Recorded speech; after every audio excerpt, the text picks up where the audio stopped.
You see, desire is not born in comfort. It lives in tension, in curiosity, in the space between what's said and what's not. Most compliments predictable, but the forbidden ones, the ones that feel almost too intimate to utter, they touch the places she guards. Tell her, you make silence feel full. Say there's something dangerous about the way you think. Whisper, I noticed how you held yourself back. And that was the most seductive part. These aren't lines, they're mirrors. And when you reflect her in ways she doesn't expect, she aches to be seen more. When most men compliment a woman, they follow a script they've heard 1,000 times. You're beautiful, you have a great smile, you look amazing tonight. These lines, while kind, are predictable. They do not reach beneath the surface. They don't awaken desire or curiosity, because they state the obvious. Complimenting a woman's beauty is like admiring the sun for being bright.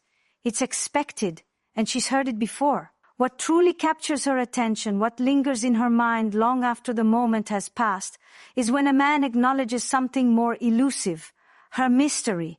Mystery is not what she wears or how she moves. Mystery is how she holds back. It's the unspoken, the unseen, the layers she chooses not to expose.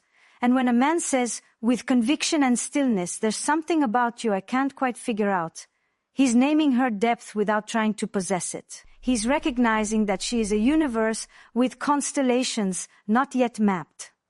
In a world where most people want quick answers and fast intimacy, this kind of compliment creates space. It says, I see that there's more, and I'm not rushing to uncover it. I'm content being fascinated. Women aren't drawn to men who claim to understand them fully. They're drawn to men who can sit with the unknown, who don't try to reduce them to a checklist of qualities. Mystery is the oxygen of erotic connection. It is what keeps a woman leaning in instead of pulling away.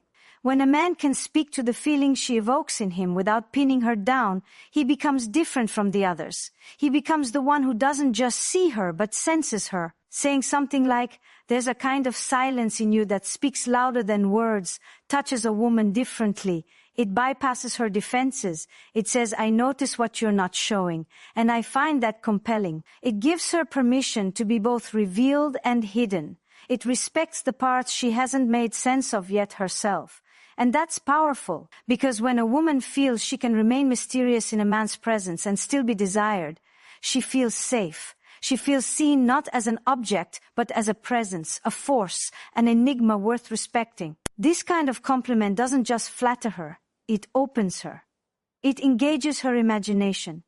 She begins to wonder what you're seeing, how you're seeing it, and why no one else has ever put it that way before.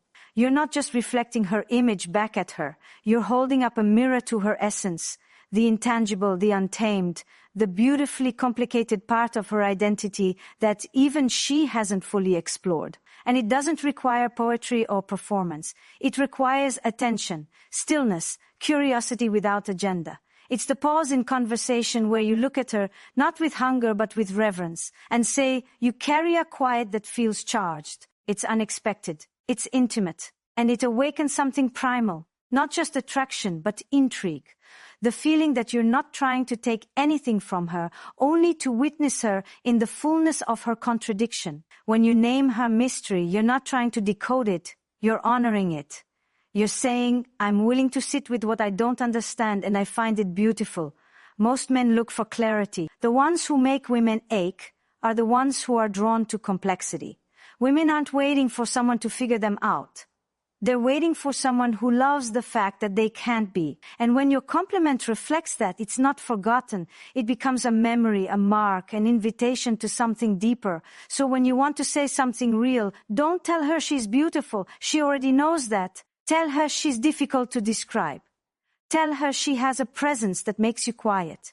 Tell her there's something about her that feels like a secret even she hasn't discovered.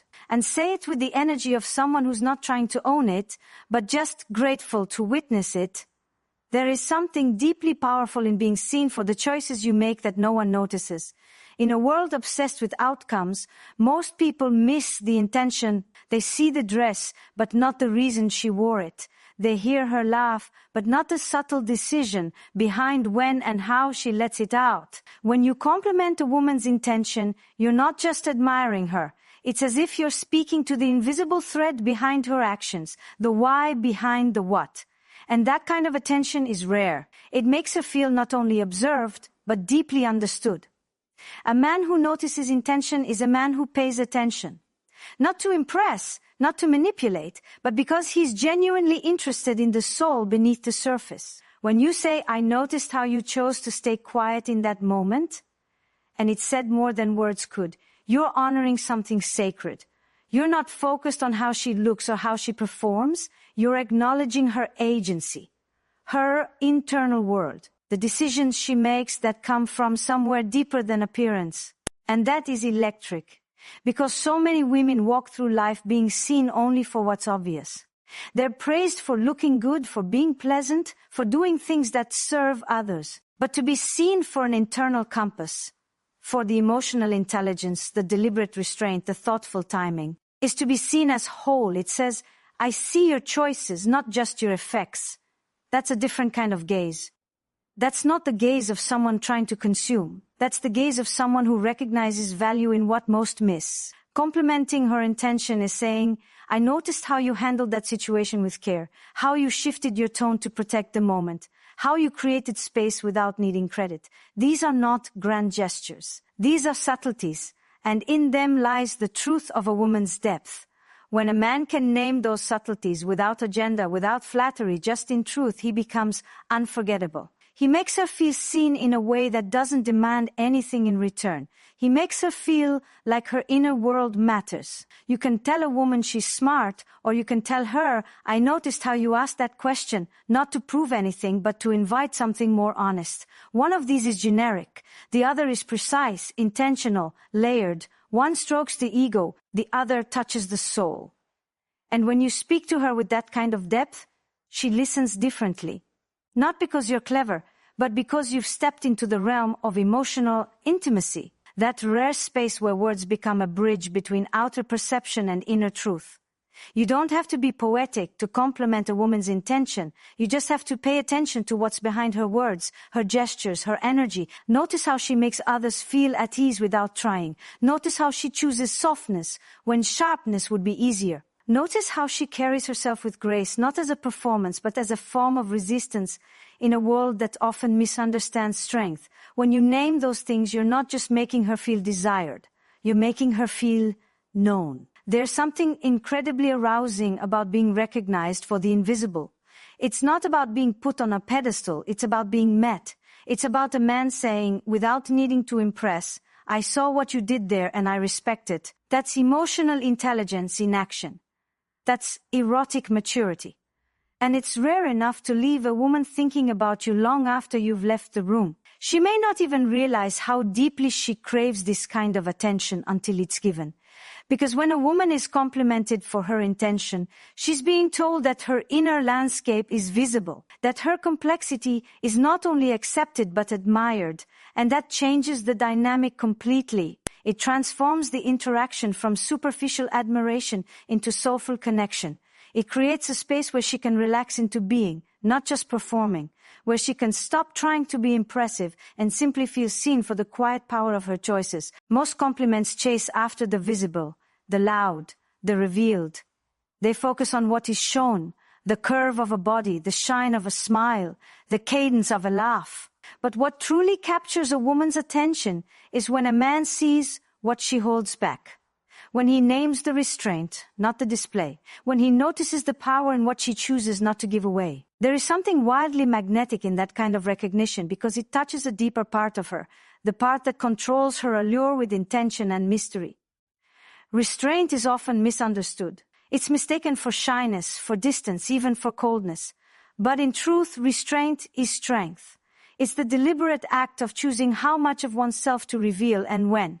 It's not about fear, it's about sovereignty. When a woman exercises restraint, she's not holding back because she has nothing to offer. She's doing it because she knows exactly how much of herself is worth protecting. And when a man notices that, she feels disarmed in the most delicious way, because finally someone sees the effort, the control, the care behind her silences. Telling a woman, I noticed how you didn't speak when everyone else was talking, and somehow you said the most, isn't just a clever line, it's a recognition. It says, I see your discipline. I see your awareness. and that is seductive.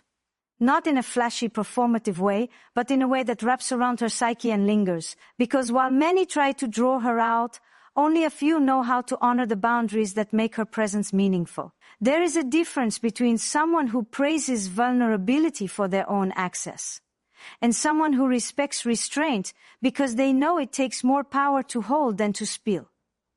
Complementing what she holds back is an erotic whisper to her inner gatekeeper. It doesn't pressure, it doesn't demand, it notices. It names the strength of what is controlled, the intelligence behind what is left unsaid. And in that, it tells her, you don't have to give me more for me to be fascinated. You don't have to perform for me to find you captivating. This creates a dynamic that is both respectful and charged. Because when a woman knows she's being seen in her restraint, she's more likely to reveal, not because she's coaxed, but because she feels safe. Restraint isn't a wall, it's a test. And most people fail it by rushing past it, by pushing, by prying. But when a man can sit with it, admire it, reflect it back with sincerity and subtlety, he becomes the exception. He becomes the one who understands the rules of her inner world. There's something profoundly erotic about being admired for self-control, for not giving in, for holding something potent behind the eyes, the lips, the posture. And when a man says, the way you chose not to answer said more than any response could have, he's touching a layer of intimacy few ever reach. He's signaling that he's tuned in, that he sees the story between the lines. And that makes her wonder, if he sees that, what else does he see? Women don't often get complimented for what they protect. They're encouraged to be open, expressive, emotionally available, but not enough people honor the artistry of keeping something sacred, of preserving mystery. And when someone does, it's unforgettable, because it's not about withholding, it's about choosing. And in that choice lies erotic power, emotional depth, and self-respect. Complementing that choice is like saying, I see your control and I admire it, not because it makes me want more, but because it shows me your depth. This shifts the energy from pursuit to presence, from conquest to connection. A woman who knows that her restraint is noticed no longer has to armor herself in silence. She knows she's dealing with someone who doesn't need access to feel intimacy, someone who can witness without invading, someone who can compliment her for the very thing others overlook or misunderstand. And in that witnessing, she feels held, not taken, not studied, but held in the stillness of someone who understands what power looks like when it's quiet. There's a certain type of compliment that slips under the skin, one that doesn't glorify beauty or grace or charm, but instead honors the danger in a woman's mind. Not danger in the literal sense, but in the way her thoughts disrupt, challenge, and expand the space she occupies. Most people shy away from this part of a woman. They may find her intelligence impressive, her insights sharp, but they rarely lean into the tension it creates. They don't often acknowledge that her mind isn't just brilliant. It's provocative, even unsettling. And that's exactly what makes it desirable. When a man says, the way you think is dangerous, in the best way, he's not just complimenting intellect. He's naming the fire behind the thoughts, the edge, the unpredictability. He's not praising her for being well-read or articulate. He's noticing that her mind doesn't follow rules, that it challenges assumptions, that it creates friction in spaces where most people try to keep things smooth. That compliment isn't safe. It doesn't place her on a pedestal. It invites her into a space where intensity is not only allowed, but craved. Dangerous thinking is magnetic because it's rare. It's the kind of thinking that doesn't cater to comfort or convention. It questions everything. It disrupts narratives. It refuses to be small to keep others at ease. A woman who thinks this way is often met with resistance, fear, even dismissal. She's told to be softer, more agreeable, less intense. So when someone comes along and not only sees this part of her but desires it, when someone doesn't just tolerate her mind but celebrates its danger, everything changes. She no longer feels the need to dim her thoughts. She feels free to let them burn. The way you frame the compliment matters. It's not about intellectual validation. It's not saying you're smart in a generic, mechanical way. It's saying your thoughts unsettle me, and I like that. It's saying the way you see the world makes me rethink everything I thought I knew. It's vulnerable because you're admitting that she affects you. that she has power over how you think, what you feel, how you perceive. And for a woman who's used to being told she's intimidating, this kind of vulnerability becomes deeply attractive. To complement the danger in her mind is to step into a current instead of avoiding it. It's to say, I'm not here for your sweetness or your politeness. I'm here for the way you make me uncomfortable in the best way. That discomfort is not something to be feared. It's a space of expansion. Erotic tension lives there, where comfort is disrupted, where certainty slips, where a woman's mind is allowed to take up space without being softened. That's where real connection starts to spark. This kind of compliment doesn't flatter, it challenges. It creates a mirror where she can see her thoughts not as too much, not as too sharp, but as something to be devoured. It gives her the permission to bring all of herself into the space, to say what she's been holding back, to ask questions that don't have neat answers. It's not about proving her intelligence, it's about unleashing it. And when a woman feels that kind of freedom in the presence of a man, the energy between them shifts into something electric. There is a sensuality in being understood on this level. In having someone see that your mind isn't just logical or creative, but alive, restless, dangerous, uncontainable. That compliment says, I'm not here to be comfortable, I'm here to be awakened. It makes her feel like she's not a puzzle to solve, but a storm to be experienced. And storms aren't controlled, they're felt. They're surrendered to. That's what makes the compliment so rare and so potent. So many women are tired of shrinking their thoughts to fit into rooms that weren't built to hold them.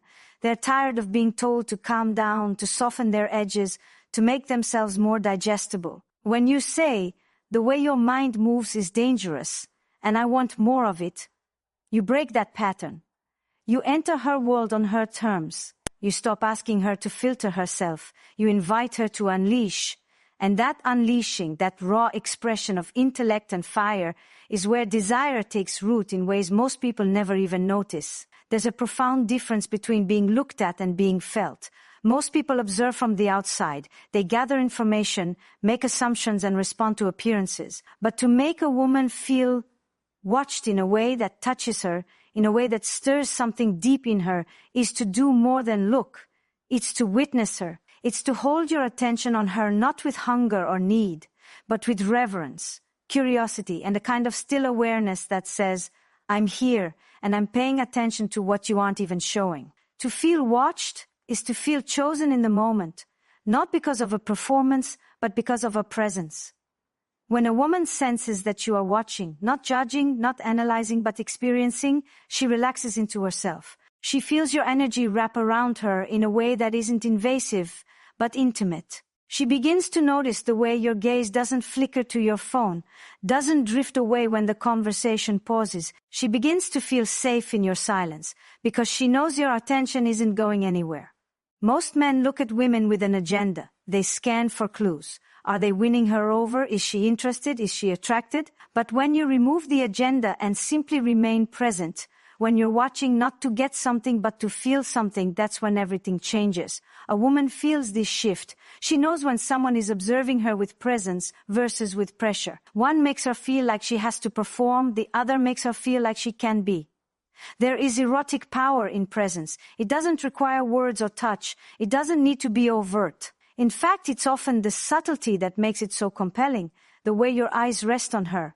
Not in a way that asks for more, but in a way that holds space for what's already there. The way you track the energy of her movements, not just the movements themselves. The way you notice how her breath changes when she's passionate, how her voice shifts when she's uncertain, how her posture tightens when something matters to her. When you make her feel watched like this, she becomes more aware of herself, but not in a self-conscious way, in an embodied way. She feels beautiful not because you said so, but because your attention wraps around her in a way that honors her depth. She feels desired not because of what she reveals, but because of what you reflect back to her through your presence. She feels like the center of gravity in that moment, not because she's trying to be, but because your awareness is undivided. This kind of attention is rare. It's the difference between being seen as an image and being seen as a moment. When you're not just looking at her body, but sensing her energy, her emotion, her nuance, she can feel it. And she begins to soften. to open, to let down the pieces of herself she normally keeps guarded. Because when you're truly present with a woman, when you're watching her in a way that says, I see you and I'm still, you invite her to rest.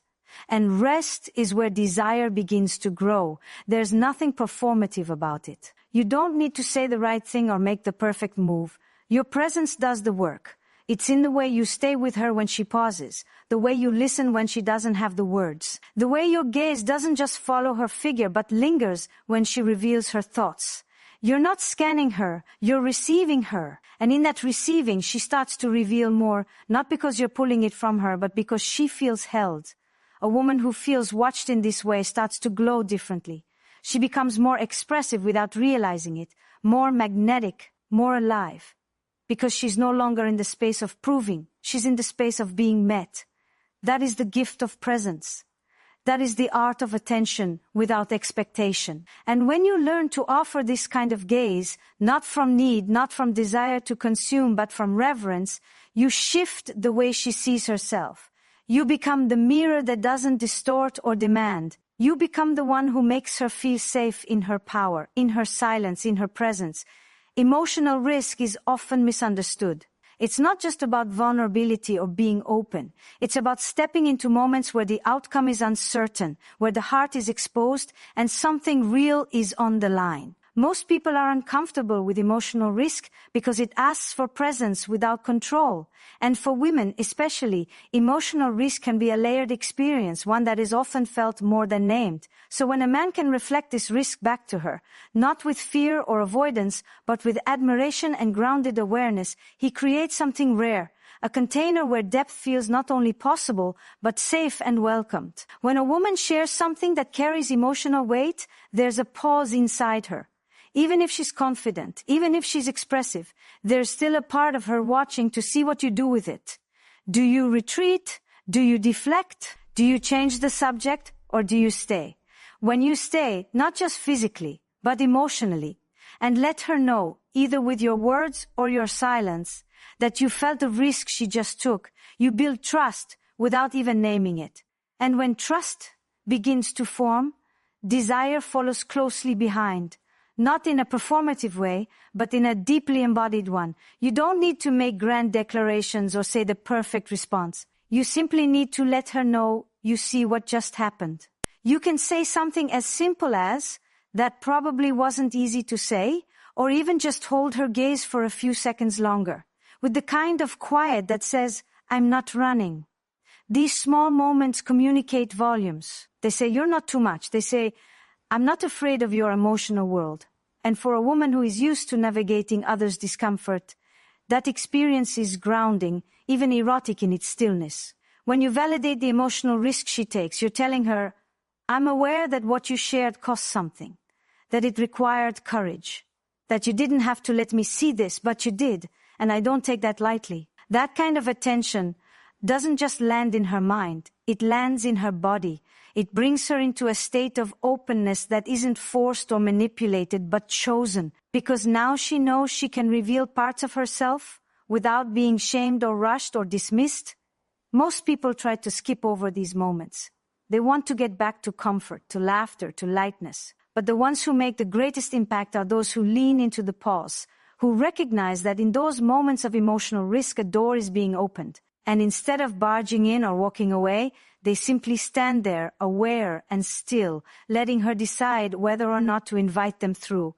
That kind of patience is rare. That kind of respect is remembered. To complement a woman's emotional risk is to admire not just her softness, but her strength. Because it takes strength to speak honestly. It takes strength to admit confusion, hurt, desire, uncertainty. When you say, that was really honest and I respect that, you're doing more than acknowledging her words. You're acknowledging her bravery. And that compliment, simple as it may be, creates a layer of intimacy that can't be faked. This isn't about playing therapist. It's not about analyzing her emotions or fixing anything. It's about naming what most people ignore. Emotional risk is subtle. It might come in a hesitation before speaking. It might show up in a breath that shakes just a little. It might be in the way she chooses a specific word, or the way she tells a story without smiling. These are invitations. And when you notice them, When you respond with presence instead of performance, she begins to trust you with more.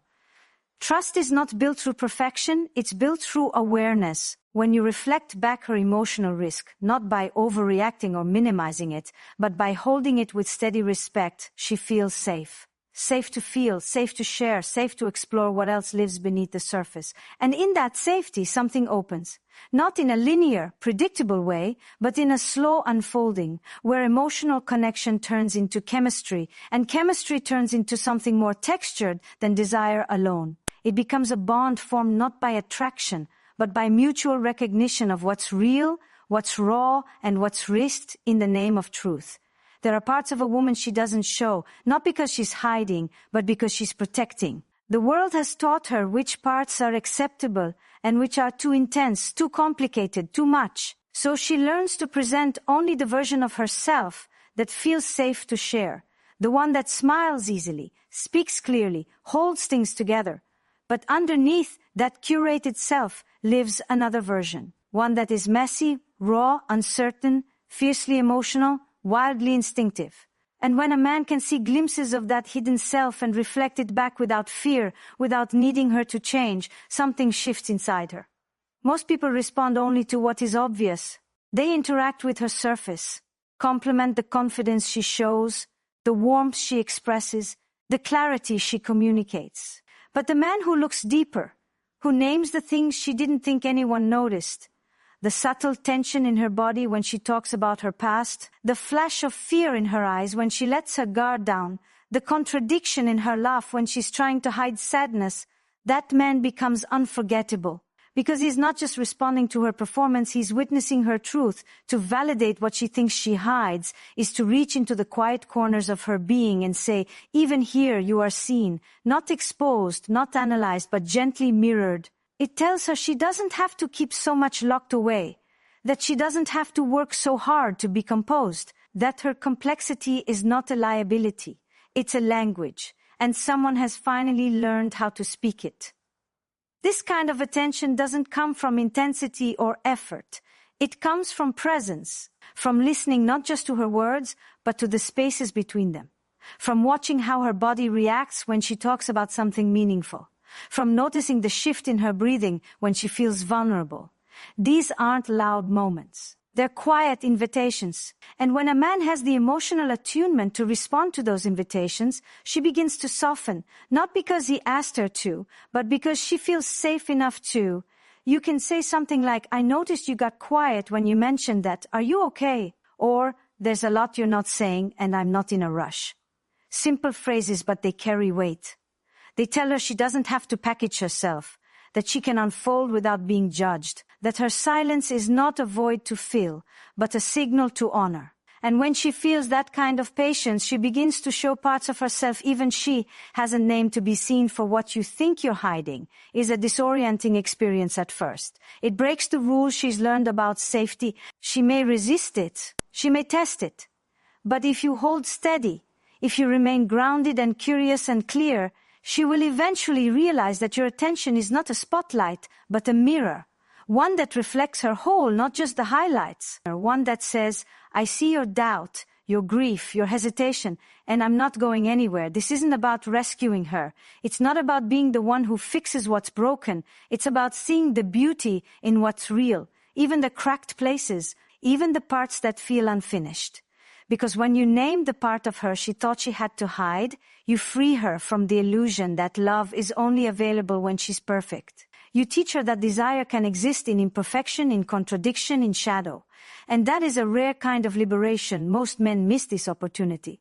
They're too focused on attraction, too eager to impress, too quick to respond with solutions. But presence is not performance. It's a willingness to be still, to be there without needing to change the moment.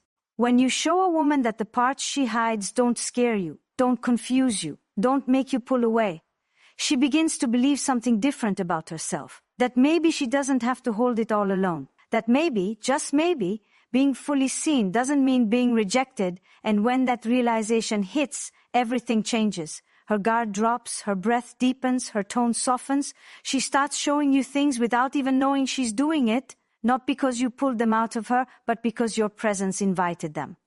And once a woman experiences that kind of seeing, that kind of felt safety, she doesn't forget it, because it doesn't just make her feel admired. It makes her feel whole, not as a role, not as a version, but as a complete and complicated human being who no longer needs to hide what makes her real.